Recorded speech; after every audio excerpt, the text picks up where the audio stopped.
Ijelo lachigwijo sangena singaqali thina boqala sisibazive siza kuengqoke kwizakhiwo zethu zosasazo apho eAuckland Park eGauteng kwanyama ipheli yaye ke sithunyiwe khona ukuze sikuphakele kwezinqenqeza phambili ngalentseni kuluvuyo yimincili lucobo ke mbukeli ukuba nidinga nawe kwaye sakuqisha ke nawe de siyonqandwa yilantsimbi yesithoba Jimlo khalosa kalubisa umadlongothi mazipha umamshukuma ndiyame naye kaloku uNadia Nadia sibaphathele ntoni namhlanje ababukeli bethu ngolesine namhlanje kukhunto ezimandi kakhulu ezizayo kodwa ngoku sizabathela thuphe kancinci njengoba inkqubo iqhubo yaqo Injalo mawethu ke elami igama nguNadia Dambuza khabezo ngubo ngoba kaloku ayikho inkomo yobuthongo kanti ke uvimba wethu uyaphuphuma ngoko ke awufuni ukukhe esinqeni ubeze ezantsana zimuncintuba kuba kusekudala kwagqitywayo ukuphaka kunjalo nje kule yurave apha siza kuphicotha impela veki yokubhalisela uvoto sandule ke sijonge umba wejaji ezingena kwezopolitiko kanti ke sikhona nezemidlalo indikhabele ezipalini kaloku kwaye nemozulu yosuku ikwakhona afuna kuphoswa kodwa kwangoku masijonge eziphala phambili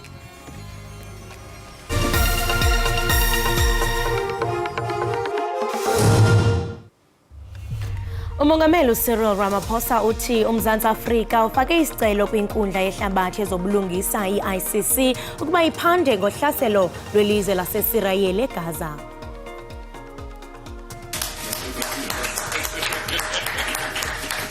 Iphunga lophuhliso lomgaqo siseko kweli lizwe livakalise umothuko ngamazwi entloko yejaji uRaymond Zondo abathethe esidlangalaleni.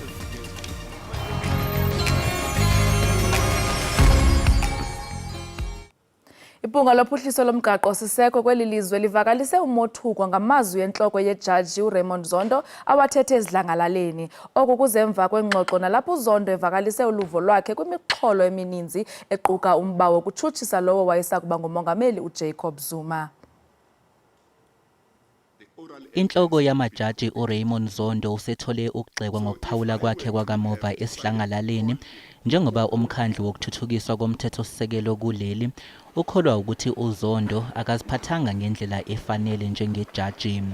These sorts of comments are quite serious coming from, the head of the judiciary and is concerning because it does go over the line of what is acceptable speech by judges. Phakathi kwezinto ezikhathaza lo mkhandlu kubalwa kuzo ukuphawula kukaZondo ngokuqulwa kwecala lenkohlakalo elibhekene nowabe engumengameli wezwe uJacob Zuma nokudaba ke olusasezithebeni zenkantolo ephakeme. uZondo uphinde wahlongoza ukuthi uZuma angahle yahlomule esikhathini esizayo ngokuthi kuhoxiswe isigwebo sakhe uma kungenzeka agcine eboshwa. Where the Chief Justice has public engagement, he must exercise restraint and answer the questions or address the points that he can, both as allowed by the Judicial Code of Ethics and by his own sense of what is proper for a judge to speak about in public. Ihhovisi lenhloko yamajaji belingakaphawuli ngalolu daba. Inkokheli ye-Build One South Africa uMusi Maimane uthi utshintsho lisezandleni zabantu baseMzantsi Afrika amalungu ebhosa aqokelene ngobuninzi njengokeli qela belinikeza ngamaxwebhu ephulo lonyulo. Unxusa abantu bakuleli ubaphume ngobuningi bayokubhalisela ukuvota njengoba iqembu iBuild One South Africa ilungisela ukhetho langonyaka ozayo leqhuquzela abavoti kokuqala ukuthi basebenzise ithuba kulempela sonto ukuthi bahambe bayobhalisela ukuvota. This weekend is important for all of us as South Africa as we prepare for an election next year because change must come. You cannot ask people who are criminals to investigate themselves. We have to come back down now and today and say, young people in this country, the future is indeed yours. They must register to vote, and I'm encouraging young people to register to vote. uMaimane uthi kusobala ukuthi abantu bafuna izinguquko. People are sick and tired of politicians who only come during elections and then they forget about them. We must be a government and working that is permanently engaged in our communities. Uthi sibalo samaqembu ezombusazwe abhalisela ubingxenye yokhetho asimkhathazi. There'll be a lot of organizations that come into elections, right? But what actually needs to happen is that people follow people. They follow leadership that is trusted. They follow leadership that is ethical. They follow leadership that hasn't stolen its money. uMayimani uthi ngisho makubuye uthulumeni wokubusa ubamsana uzoba ikusasa kodwa amaqembu ezombusazwe kumele afunde ukubeka izidingo zabantu phambili ngisho noma engaboni ngasokalinye kwezombusazwe. Lihlehlisela umhla wesixhenxe kwinyanga yomnga ityala lamadoda asixhenxe atyholwa ngokuxhwila umfundi waseWits njengoko kusaqhutywa uphando. Aba barhanelwa bajongene nezityholo zokuxhwila, ukuzama ukubulala kunye nokuphanga emva kokuba baxhwila umfundi kweyomsintsi kwiqonga lonxibelelwano iGrinder. Abasolwa abayisikhombisa abasolwa ngokuthumba umfundi waseWits ngomandulo basebenzisa inkundla yokuxhumana iGrinder. While I was in this car, I was taken to this old rusty building, and this rusty building is in Maboneng, next to Maboneng in Johannesburg. I was so afraid. I was like, what's going on? Am I targeted because I'm an activist, or am I targeted as a queer community? I was a bit, confused for a moment. Isisulu sathunjwa amahora amaningana endaweni ehlala abafundi edowntown eGoli. Abasolwa babe sebefuna imali kubangani kanye nabomndeni bethembisa ukumdedela iphephile. It is very traumatic, especially that now we've got there's 85 other cases that are linked to this. And as a queer activist and as a victim, I'm willing to raise awareness and save the community, the queer community, because they don't deserve to be tortured in this way for money. Abasolwa baboshwa ngenyanga eyedlule hostel eDenver eGoli emva kokuthi amaphoyisa aphuma inqina. Abasolwa babhekene necala lokuthumba, ukuphanga nokuzama ukubulala. Isishoshovu se-LGBTQ+ sithi namanje sisamangele ngendlela amaphoyisa athatha isikhathi ukuthi afike. We have realized that there is no sense of urgency when these cases are being reported, because we went to the police station, we went with Tapsi, who knows the area where they were abducted in. And the police were very relaxed. They didn't want to take the issue. Amaphoyisa abasolwa bayamaniswa namanye amacala ngama-85 okuhlaselwa komphakathi we-LGBTQ+ bafunwe imali. Iingcali zokhuseleko kunye neemanyano zamapolisa zilumkise ngokubeka phantsi intambo, nto leyo eshiya uluntu emngciphekweni. I-Special Task Force uphiko lamaphoyisa kuleli ahlonishwa emhlabeni jikelele ngobuchule bawo. Lolu phiko lisingathe imisebenzi eyingozi kakhulu edinga amakhono akhethekile. Okukhathazayo manje ukuthi amalungu alolu phiko KwaZulu-Natal ayashiya emaphoyiseni. Kuthiwa imbangela amaholo aphansi, ukukhushulo kwamaphoyisa ongalandeli imigomo efanele, ungaphatheki kahle kanye nonganakekelwa.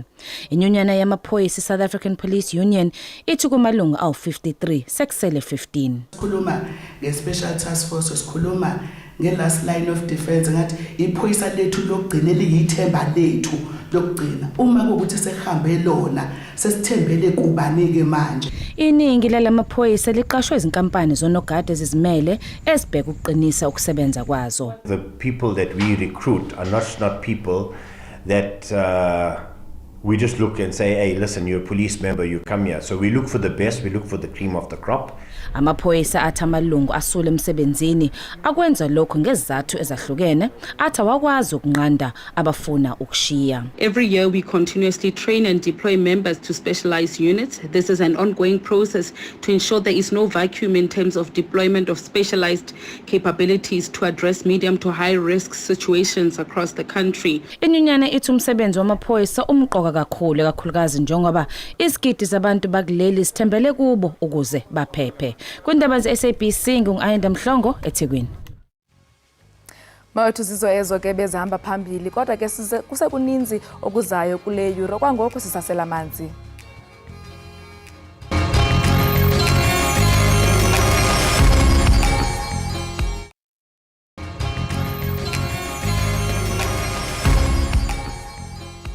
Mawuthi siphinde sikwamkele usabukele iEkhaya Jikelele. Unyulo lukazwelonke sele luza kuqalisa kwaye ikomishoni yonyulo ezimeleyo iqesha abantu abaza kuncedisa abantu ukuba bavote. Mninzi ke umsebenzi oza kwenziwa ngabantu abaqeqeshiweyo kulo mbutho kwaye ixhomekeke kwabo bantu ukuba izigidi zabemi boMzantsi Afrika zivote ngempumelelo. Eyona nto ifunekayo kubantu abaza kuvota kukho iziqinisekiso zemfundo ekufuneka babe nazo ukuze kaloku bakwazi ukwenza umsebenzi. Ukuze sifumanise banzi malunga nokunye ke okuninzi sinxibelelana noNtomfuthi Masinga ophuma kwikomishoni yonyulo ezimeleyo iIEC. Ntomfuthi, masikubulise sikwamkele enkqubeni namhlanje. Angibingelele ndakubalaleli bonke namhlanje kuseni.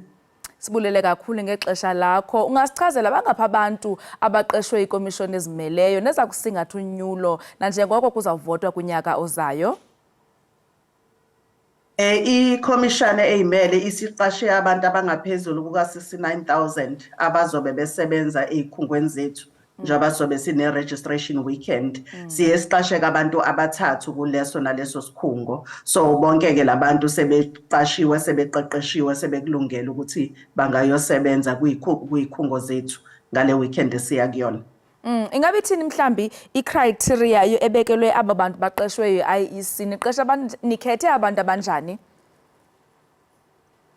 Kuye kube njengoba bebathatha abantu khona ababili okuyibona abaphethe stage. Kulabo abaphethe stage siyasibheka umuntu one experience yokuphatha abantu la esebenza khona. Ngakho akuye kube labo abantu abangasebenzi. Siyesifuna umuntu one experience ngoba umsebenzi womuntu ophethe stage uhlanganisa nokuthi uyakwazi ukuphatha abantu, uyakwazi ukuchaza umthetho ngendlela ezokwazi ukwamukeleka kubona abantu abazofika eziteshini zethu okungabavoti kanti namaqembu ezepolitiki.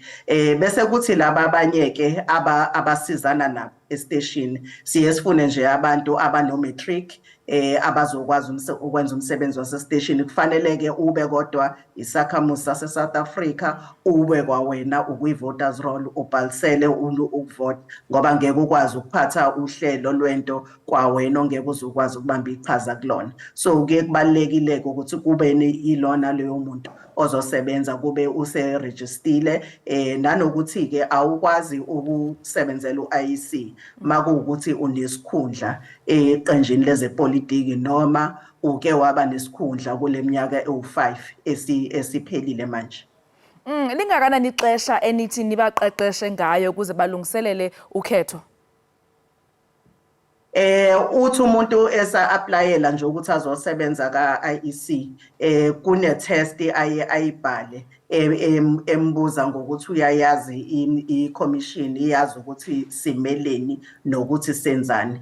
Kuye ukuthi-ke mase bephase leyo test bese bephinda-ke sebebhala enye-ke manje esiqondene nokubhalisa ngqo umthetho wezokubhalisa nokuthi sisebenza kanjani kuma-voting stations ethu nako konke eminye imithetho ekhona njengoba sazi ukuthi ukhetho lunomthetho olwengamele okuyi-Electoral Act. So baye bathestwe-ke, kuye kufanele ukuthi uthole u-80% noma ngaphezulu. Uma uthole ngaphansi kuka-80% siyakunika i-chance ukuthi uphinde ubhale leyo test eyesibili. Mawuhluleka kule yesibili-ke kuyacaca ukuthi angeke uzokwazi ukuthi wena ungawumphathi wesiteshi. Ngaphambi kokuthi sibaqasheke futhi abantu laba ababili abasiphathela isiteshi siye sithatha amagama abo siwanike amaqembu ezepolitiki ukuze azanelise nawo ukuthi labantu esibaqashayo abanazo izikhundla emaqenjini. Akubona futhi abantu abaziwayo ukuthi bayigayigayi zamaqembu okuzothi mase sestation abantu bangamamkeli njengomuntu osebenzela u-IEC ngoba bayamazi ukuthi umuntu oyahamba phambili njalo uma kwenziwa izinto zamaqembu. So wonke ama-political party kubona bonke omasipala base-South Africa siye sibanike lelo thuba ukuthi babuke bazanelisa ukuthi labantu laba abantu abazokwamukeleka kona wonke amaqembu. Ungathi mhlambi zeziphi inzame okanye zeziphi izinto enizenzayo ukuze abemi boMzantsi Afrika bayazi ba kuyaqeshwa ngoku kwa-IEC? Ngoba abanye siye sibone mhlambi kumakhasi ezonxibelelwano okanye siva abantu bethetha esitratweni nina ni-IEC yeyiphi eyona nto eniyenzayo ekubonisa abantu hayi ke ngoku kuvulelekile ningeza nizofaka izicelo? Siye sikhiphe icelo zemisebenzi yonke yaka-IEC kwi-website yethu www.elections.org.za. Siye si-advertise lapho ke sisho ukuthi sesiyaqasha manje. Kodwa ke abantu ke bayaxoxa, uzothola ukuthi vele nasema-ofisini ethu bayamemezela, amaqembu ke wona asuke azivela ukuthi sesiyaqasha ngoba zonke iy'nhlelo zethu esizenzayo ezokhetho siyaxoxisana nabo, bayazi ukuthi sesisayina ama-lease agreement manje for iy'teshi soyisebenzisa, bayazi futhi ukuthi sesiyaqasha manje. So abantu bayaxoxa, kodwa indawo ebaluleke kakhulu esiyisebenzisayo i-website yaka-IEC ngoba kukwazi uku-aplya noma ubani umuntu emphakathini. Uya kwi-website yethu u-create i-profile, kunendawo la ethi jobs, yila si-advertise khona yonke, noma abantu abazosebenza okwesikhashana noma abantu abazoba permanent ka-IEC, wonke sekuse-advertise khona manje ukuze kungabi khona umuntu othi yena akazange ukuthi u-IEC useyaqasha. Njengoba uphawule uba niqala uqesha kubantu abanemetriki kwaye kubekho izivavanyo nibatheste uba bayakwazi ubhala itest bayipasi, ingaba mhlawumbi ikhona iminyaka ebekelweyo ukuthi hayi asigqithi kulo mnyaka xa siqesha? Yebo, okokuqala nje asimqashi umuntu ongarejistile ongakwazi ukuvota yena, kusho ukuthi fanele ube neminyaka u-18 kuya phezulu.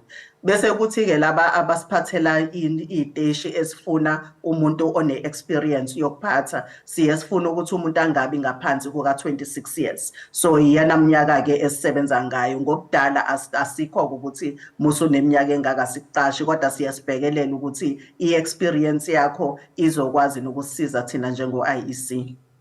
Ingaba mhlawumbi zeziphi izinto enizenzayo uqinisekisa uba aba bantu nibaqeshileyo abaye bathethe nabantu abazovota okanye mhlawumbi babaholele ekutheni baqeshe bavotele amaqembu abo, ngoba kaloku abazotsho uba ewe mna ndililungu le-political party ethile kodwa ke baba nayo indlela bathetha ngayo nabantu. Ikhona mhlawumbi indlela enithintelayo uba oko kungenzeki?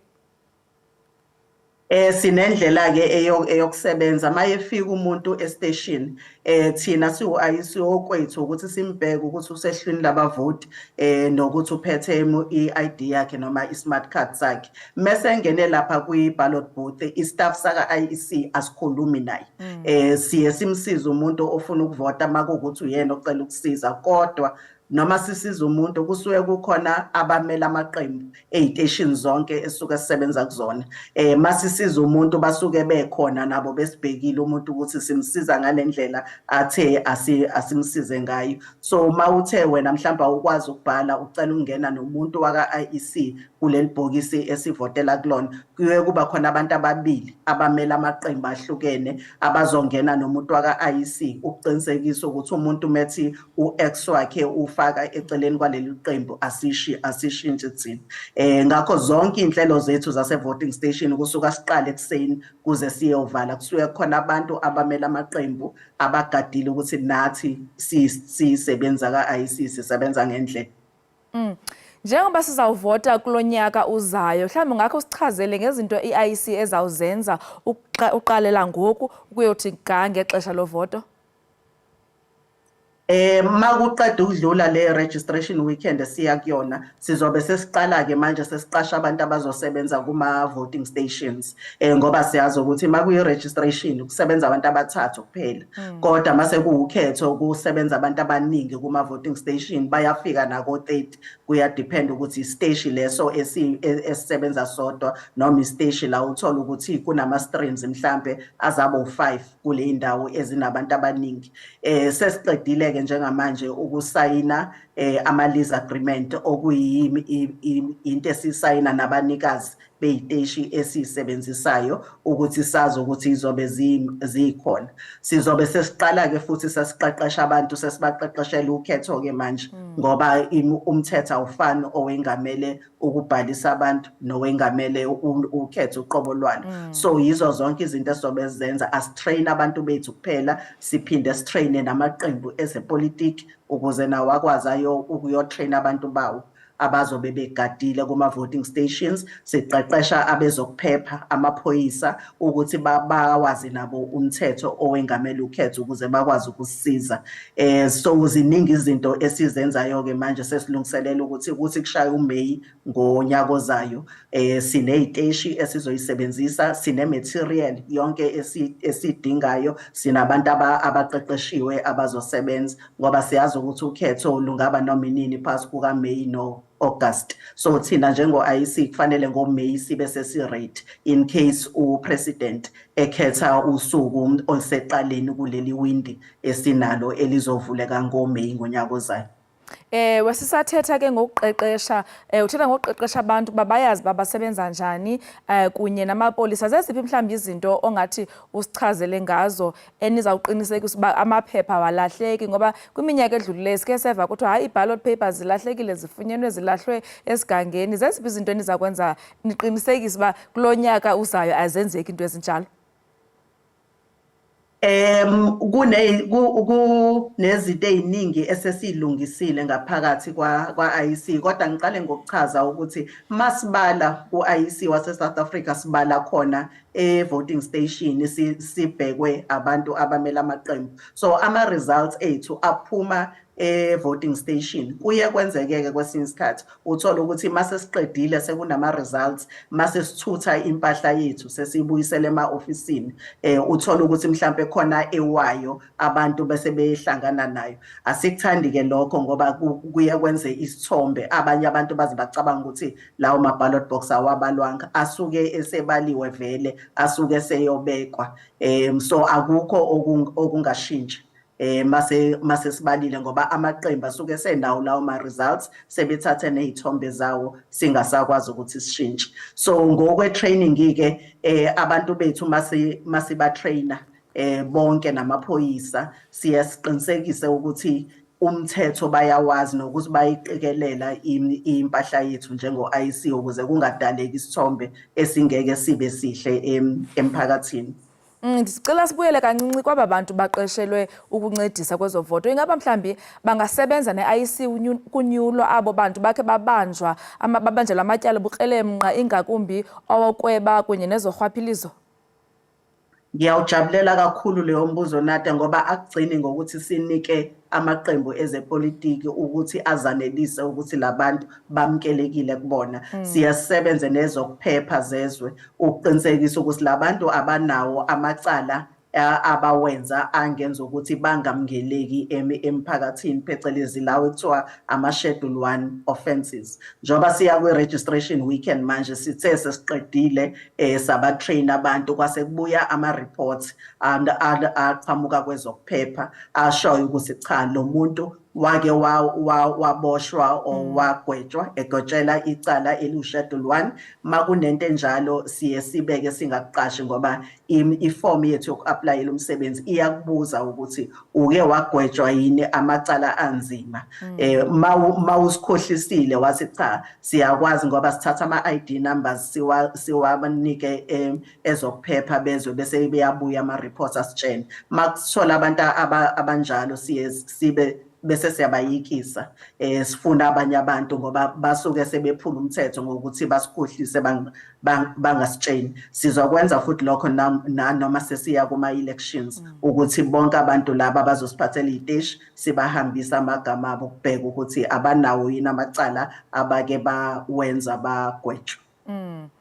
Sesigqiba ke Ntombi futhi, ngabe ukhona mhlawumbe umyalezo ongathanda ukudlulisa kubemi boMzantsi Afrika? Ukugcizelela ukuthi i-registration weekend iyenzeka, zonke iy'teshi zizovula ngo-8 ekuseni zivala u-5, kodwa mawune-internet ungaya noma ingasikhathini, yona isebenza 24/7. Ungene ku-register to vote.elections.org.za ukwazi ukuyirejistela uhlele ekhaya. Iy'teshi sizivulela abantu abangakwazi ukuya kwi-internet bayozirejistela bona. Ingaba mhlawumbi kuthatha ixesha elingakanani ukurejista kwaye seyivulekile into yorejistarisha kwi-internet? I-internet iyashesha kakhulu kuya ngokuthi indawo okuyona idonsa kahle yini ngoba njoba uyawenza mawenza i-online banking uzoqale ucreate i-profile ube ne-username ube ne-password yakho. Once wenze lokho osekusele ukuthi usinike amagama akho, i-contact number yakho ne-address yakho, kuyashesha kakhulu. I-internet yakho mayisebenza kahle nje u5 to 10 minutes usuqedile and lokho kuyokuseva i-trip yokuthi uye kwi-voting station. Kwi-internet kwi-website yethu samukela ukwazi ukuregister mawuqala ukuregister noma ufuna ukushintsha i-address yakho ngoba usushintsha indawo okuhlala. Manibulela kakhulu Ntombi futhi ngexesha lakho. Ngiyabonga kakhulu. Enkosi. Lowo ke mbukeli binguntombi futhi masingavela kwikomishoni yonyulo ezimeleyo i-IEC. Besithetha naye kaloku ngemigaqo-nkqubo elandelwa yile komishoni xa iqasha abantu abazosebenzisana nayo nanjengoko kuzobanjwa unyulo ngonyaka ozayo. Ndithemba ke mbukeli uba uvile uba ungarejistarisha online okanye uye kwisitishi esiseduze kunawe. Kwangoku sathi qhwi evenkileni siyabuya kungekudala.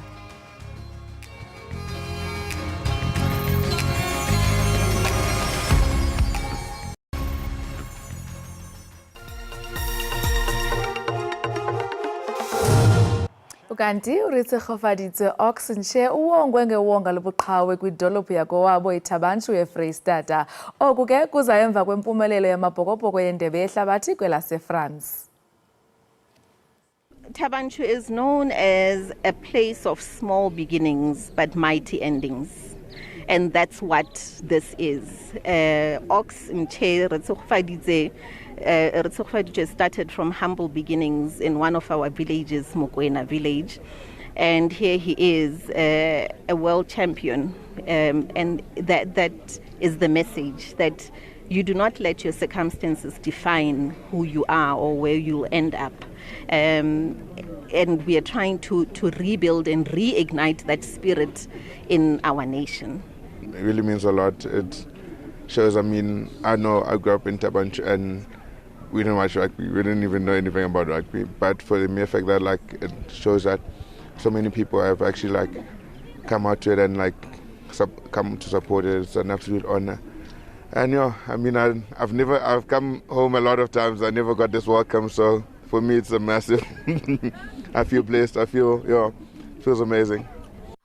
Umbutho webhola ekhatywayo wase-Uganda wonyule uSheryl Bolt waseMzantsi Afrika njengomqeqeshi omtsha weqela lebhola ekhatywayo yabasetyhini iCrested Cranes.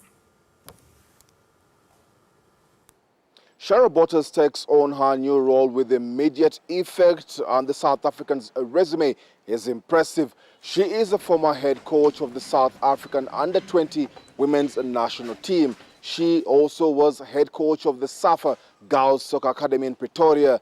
Botters has previously worked as a technical advisor to South Africa's senior women's team. With this move to Uganda, Botters is under pressure to improve standards. So I'm coming to Uganda to bring sports science, I'm coming to Uganda to bring technology, I'm coming to Uganda to find the best quality players that can play in the formation, everything that speaks to Ugandan football, the way you would love to play football, and we will find the talent. As she arrives in Uganda, Botters has a full in-tray. The country's women's football team fell short in last month's Olympic qualifiers, losing 3-2 on aggregate to Cameroon in the second round of qualification. That's despite signs of improvement in the last few years with participation in the Africa Women's Championship and in continental as well as World Cup qualifiers. Botters will also oversee the under-17 and under-20 women's teams in Uganda. Leon Sanyange, SABC News, Kampala, Uganda. Nkosi usahleli nathi apha ekhaya Jikelele kanti ke ngokusathi qhwi evenkileni ungagunqi kaloku kusekuninzi esiza kuphathela kona hlala nathi.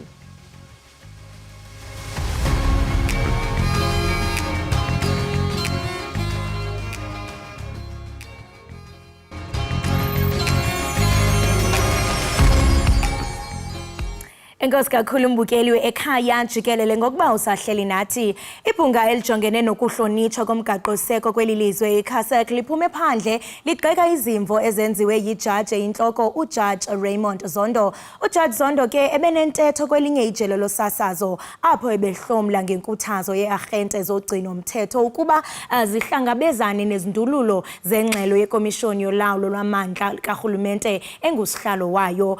Ukwaphawule ngetyala ke elijongene nomnumzana uJacob Zuma lunganokuthengwa kwezixhobo. iCASAC ithi uZondo uhlomle ngendlela echasene nemigaqo yokusebenza kwejaji. Ukuze siqonde banzi ngalomba siqhagamshelana nomhloliki wezopolitiko ozinze kwidyunivesithi yaKwaZulu-Natal uGqirha Sakhile Hadebe. Gqirha, masikwamkele inkqubeni. Ngiyabonga Kolosi nabalaleli emakhaya. Siyaphila enkosi, unjani kwelakho icala? Angiphile kakhulu ngisini. Enkosi, masibambe ngazibini ngexesha lakho ngayo lentseni. Ngamafutshane Gqirha Hadebe, ucinga ntoni mhlawumbe ngamazwi kaChief Justice Zondo ebangele ukuba agxekwe ngoluhlobo? Bekulungile into yobana mhlawumbe agxekwe? Ngicabanga ukuthi abantu kufanele baqonde lokuthi noma kuqala sithi abantu bangaphiqeki noma abancome into abangayizwanga nabangayibukanga.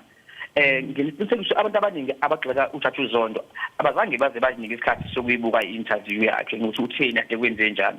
Siyaqonda ukuthi uthe uma ngabe ngimzwe kahle nami uthe uJaji uZondo uma ukuthi iNPA inalo ufakazi obanele noqhubeka necala kufanele yenze lokho.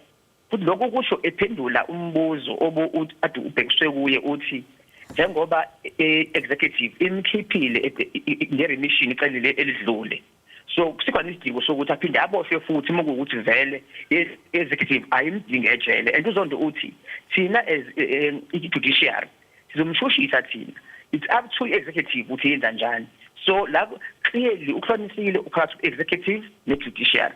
Angikuboni mina uPaula ukubi akwenzile lapha na uZondo, futhi akazange avela Paul nje ubebuzwa umbuzo athi ngemele awuphendule. Uphendule kahle mina ngokwami ukubuka ephendulela only i-judiciary engangeni kwe-executive nohulumeni ngokukhulu bawo.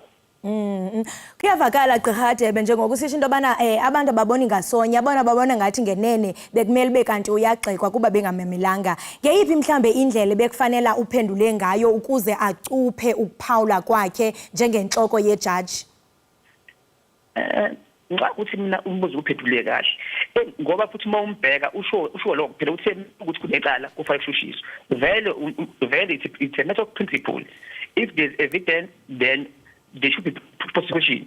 Akangenanga kwimdanti noma ecala ukuthi ngoba because livele isenkantolo uvele nje wathi aqhubeke ngokubufakazi okuyikuthi it's a matter of principle. Angiboni mina into embi ngempela lapha ujaji ayishilo, kodwa cishe kuyaqapheleka manje ukuthi unako ukuthi mekhuluma njalo kukhona umsindo okhona. It's not for the first time kwenzekile again wayikhuluma kwe hotel nosolungago nakhona ekhulumeni kwakhe futhi kwaba khona nawo lo msindo lo lapho nakhona ayikhuluma khona ngeGupta Zuma state. So esingicabanga ukuthi kuvele umuntu uZondo meke yakhuluma wafaka igama la Zuma kuvele khona imoya ezonyuka noma ngabe ngathiwa ukhulume wathini. So naye cishe kufanele abuye azibuke ukuthi ukhomenta afike iphi ekakhulukazi mezothinta izindaba ezithinta abantu bepolitiki. Kodwa egcini kosuku usuyakhuluma inabo osopolitiko, usuyekhuluma ngamacala ase kuspace sakhe senkantolo. Imeko efana nale njengokusisho wena Gqirha Hadebe ayiqala ukwenzeka na njengongaphambili umongameli wejaji pha kwiphondo lantshona koloni uJohn Hlophe wayeke watyholwa ngokufaka umoya wezopolitiko kogxa bakhe malunga nesigqibo ebekufanele besithathe. Uxhapheke kangakanani lo mkhuba wokukhalimelwa kwejaji? Ukhona wona mncane there's a line between ipolitiki ne-judiciary now it's clear now osabonakali, kodwa okwenza lokho ikakhulukazi mawubuka ilento yokuthi osopolitiki abasapolitiki bagcine lapho ipolitiki siyabahlula njalo nje inqumo zabo sezi-rectifywa noma sezi-endorswa yinkantolo. Now and again i-political party yenkantolo, now and again i-political party yenkantolo. Ibona abathatha usopolitiki abathatha ipolitiki bayifaka enkantolo. Ingakho-ke manje lo layini odivide ipolitiki kanye nezijaji ungasagqamile noma ungasacacile kahle hle ukuthi ukuphi. Ingakho-ke sinalesimo esinaso manje. Kodwa-ke akusiyo futhi into entsha phela leyo, into endala. Uzokhumbula kahle oyena uZuma engakangeni e-ofisini loba umengameli sake sathabhekana nento enje. So sisho ukuthi into enozuma phakathi namajaji iyohlezi vele inomsindo engingazi omunye ngaze athanda cha abalandeli bazuma nje njalo ababheka amajaji. Sizokhumbula ngasikhathi kuse ujaji uMasineke usekela umongameli wamajaji wake nokuphakula kwenza komunye wama occasions kwakuyiphathi khona kwasuka omkhulu umsindo just before uZuma asuke the office. So uma ubuka there's a pattern that amajaji aphezulu uma ukhona akushoyo noma ephawula ufaka igaba laZuma uhlezi kuba nomsindo. Singatsho Gqirha Hadebe into kubana oku akudalanga iyanhlukwano kuphela kwezopolitiko kodwa nakwezomthetho kuba hayi wonke umuntu ubona ngesonye. Abanye bayathi into bana no asimboni thina uZondo ethe overstep imark yakhe. Kwaye kuyaphawuleka into kubana even naxa kuxoxa mhlawumbe ojudge bayathi into bana kwintetho yakhe uye wabe kanti uprovider insufficient justification. Ungathini mhlawumbe ngokuphefumula kwakho ngalonto kwaye nokuba mhlawumbe kuthiwa ojudge bavumelekile into yokubana babandakanyeke kwingxoxo mpikiswano as long as bezawuthatha ngolawulo nobulungisa? Yebo injani phela amajaji nawo bama South African citizens banama rights ukuthi ba express kuma issues, and in this case it was not just an expression why on duty ekhuluma as judge, not just a citizen, as a judge ekhuluma ngomsebenzi wakhe which included commission implementation yayo. So there was a question, so it was in his own right to respond. However kufuna uma bephendula bakwazi ukuzirestricta ngoba phela bona bafuna njalo ba maintain integrity judiciary and bakhombise njalo sonke isikhathi ukuthi ba impartial. They must be careful on how they express themselves. Ingaba akhona mhlambe amanyathelo anokuthi athathelwe uZondo kwimibutho eyahlukeneyo? Siyaqonda into bana vele kakade le controversy izofuela iopponents ingakumbi xa sawujonga kumbutho weEFF bekuchase kakhulu isikhundla sakhe njengo Chief Justice. Mhlambe kungenzeka sibone kukhona mhlambe abafisa ukuvula icala mhlambe with Judicial Service Commission. Ngicabanga ukuthi isona step esilula abangasithatha. Okudlula lokho nje singabona nje bebanga umsindo nje ukuphela nje ungayindawo ngoba cishe ilo kuphela engibona ukuthi bangakwenza ukuthi baye ku Judicial Service Commission beyolontsha i-complaint, and lokho ngabe kungabuyelwa kakhulu ukuthi into akhulumile ngoba nje usushilo nawe kunabantu vele abangakakwamukeli namanje ukuba uJudge uZondo uyena usehlezi esihlalweni. Khona laba abangakakwamukeli amathuba afana nalawa bangawasebenzisa ukufaka ama-complaint ukuze baprove ukuthi ngempela they were right uma bethi isihlalo asimfanelanga nokuba futhi baphinde bangcolise igama lakhe. Ingaba oku kuzibeka phi inkundla zelilizwe? Ingaba oku sikubonayo ukuthetha ukuba ngenene inkundla zelilizwe ziyazenzela kwindlela mhlambe ezisebenza ngayo ukuba kanti ijudge eyinhloko iza kugxekwa ngokuhlomla ngezinto esizibona zenzeka kwelilizwe? Ngathi enye into ekhona lana ezweni lethu isystem yethu ekwethi South Africa, into ekhona engiyibukayo amajaji anamandla amakhulu. They have too much powers, but they are not accountable to anyone, so to speak, because they are not really voted for. We know that we Judicial Commission, they are reps from Parliament. One can argue that, but they have too much powers. But they are not really accountable to anyone. So izoba khona ke lento lena ukuthi bazokuhamba kuhambe babe nako ukwenza as they please noma benze umathanda lapha nalapha, knowing that they are most likely to get away with it. Gqirha bemasibambe ngazibini ngexesha lakho. Enkosi kakhulu benosuku olumnandi. Enkosi. Ingaba wena mbukeli apho ekhaya luthini uluvo lwakho ngale ngxubakaxaka sishukuxayo apho enkqubeni? Qiniseka into yokubana uqhagamshelana nathi kumakhasi onxibelelwano. Lowo ke ebesithetha naye nguye umnumzana ugqirha Sakhile Hadebe ozinze kwidyunivesithi yaKwaZulu-Natal, kwaye ke besikhanyisela ngefuthe lamazwi kajaji oyintloko uRaymond Zondo ebangele amazinyo alumezayo kwezinye ke indawo zoluntu. Kanti mbukeli, ngaphambi kokuba nje sithi qhwi singene kwiyure yethu yokusibini, rhabula ungafinci kuqikelelo lwemozulu.